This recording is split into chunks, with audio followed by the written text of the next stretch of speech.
Innal hamdalillah nahmaduhu wa nasta'inuhu wa nastaghfiruhu wa nastahdihi wa na'udzu billahi min shururi anfusina wa min sayyiati a'malina man yahdihillahu fala mudilla lahu wa man yudlilhu fala hadiya lahu ashhadu an la ilaha illallah wa ashhadu anna sayyidana wa nabiyyana Muhammadan abduhu wa rasuluhu la nabiyya ba'dahu.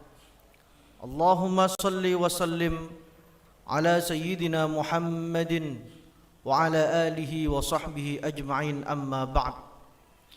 Ya ayyuhalladzina amanu ittaqullaha haqqa tuqatih wa la tamutunna illa wa antum muslimun. Ma'asyiral muslimin, jamaah salat Jumat Masjid As-Sabirin rahimakumullah. Marilah kesempatan yang mulia ini kita gunakan meningkatkan kualitas takwa kita ke hadirat Allah Subhanahu wa taala. Kita pegang teguh keimanan kita dan jangan sampai kita meninggal dunia di luar kalimat la ilaha illallah Muhammadur Rasulullah. Hadirin yang saya hormati, dalam sebuah hadis sahih yang diabadikan oleh Imam Al-Bukhari dalam kitabnya Sahihul Bukhari, sahabat Nabi bernama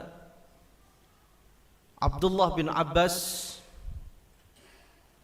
menawarkan kepada muridnya yang bernama Atha ibn Abi Rabah, ala urika imra'atan min ahlil jannah, maukah kamu aku tunjukkan bidadari surga yang masih hidup, perempuan yang pasti menjadi penghuni surga dan dia masih hidup. Tentu sang murid mengatakan na'am, ya, karena penasaran. Lalu Abdullah bin Abbas menunjuk seorang perempuan yang sedang berjalan, hadhihi imra'atun sauda. Itu dia, bidadari surga yang masih hidup. Perempuan berkulit hitam itu atatin nabiyya sallallahu alaihi wasallam, ya Rasulullah inni usra wa inni atakashaf.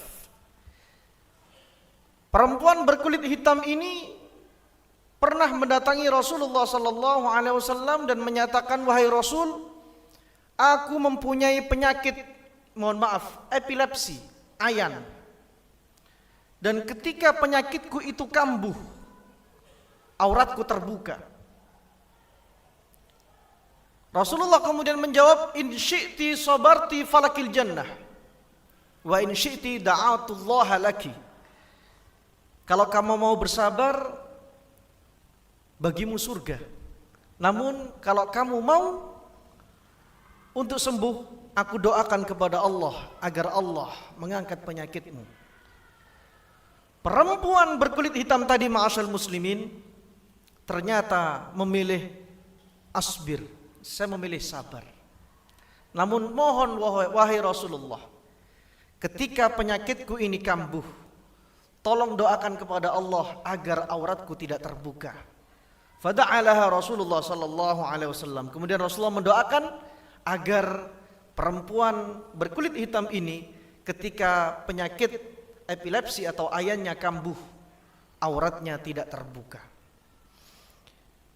Dia lebih memilih bersabar menghadapi kesulitan hidupnya, sakit seumur hidupnya, daripada dia memilih untuk sembuh. Sehingga tidak salah ketika Allah Subhanahu wa taala memberikan garansi bagi orang-orang yang seperti ini dalam potongan surat Az-Zumar ayat 10. Innama yuwaffas sabiruna ajrahum bighairi hisab. Orang-orang yang dia bersabar tanpa batas, maka Allah Subhanahu wa taala akan sempurnakan balasan-balasan kelak di akhirat juga tanpa batas.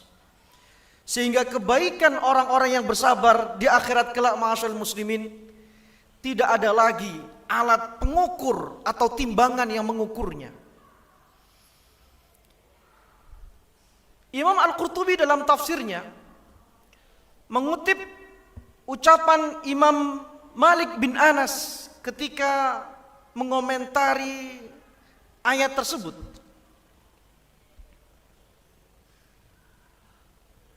Sabar yang dimaksud pada ayat 10 surat Az-Zumar adalah as-sabru ala faja'id dunya wa ahzaniha.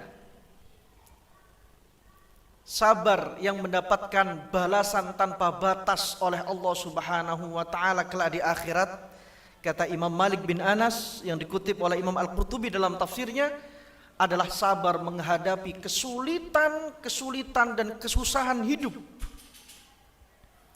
Entah itu dari faktor ekonomi atau kesehatan dan lain sebagainya. Imam Qatadah juga sependapat dengan Imam Malik bin Anas, ma'asyal muslimin. Beliau mengatakan wala syakka ma hunalika mikyalun wala mizan. Tidak diragukan lagi, tidak ada timbangan kelak di akhirat yang bisa mengukur kebaikan orang-orang yang sabar. Kemudian beliau melanjutkan, haddatsani Anas ibnu Malik. Sahabat Anas bin Malik pernah menyampaikan kepadaku bahwa Rasulullah sallallahu alaihi wasallam pernah bersabda bahwa kelak di akhirat orang-orang yang senang sedekah akan dibalas kebaikannya oleh Allah Subhanahu wa taala dengan kebaikan-kebaikan yang terukur sesuai dengan sedekahnya. Orang yang sholat demikian, orang yang puasa juga demikian, orang yang haji dan umroh, semua kebaikan-kebaikannya akan dibalas oleh Allah dengan ukuran timbangan yang sudah ditentukan oleh Allah Subhanahu wa taala. Namun Rasulullah meneruskan sabdanya, tidak dengan orang-orang yang sabar.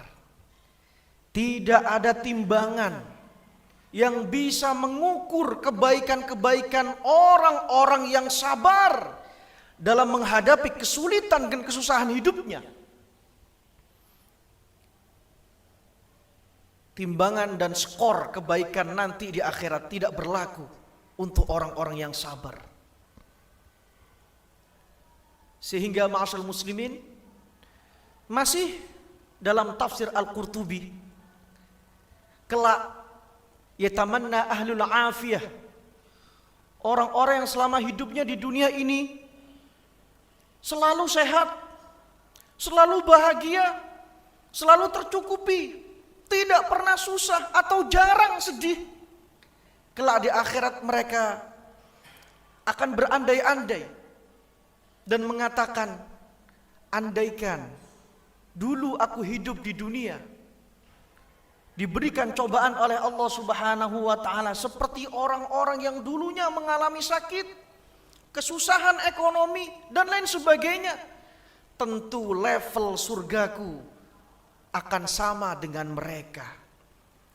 Tentu balasan Allah Subhanahu wa taala akan jauh lebih besar, seperti halnya Allah Subhanahu wa taala membalas kebaikan-kebaikan orang-orang yang selama hidupnya bersabar dalam menjalani hidup ini dengan menghadapi kesulitan-kesulitan, baik itu dari faktor ekonomi, kesehatan, dan lain sebagainya.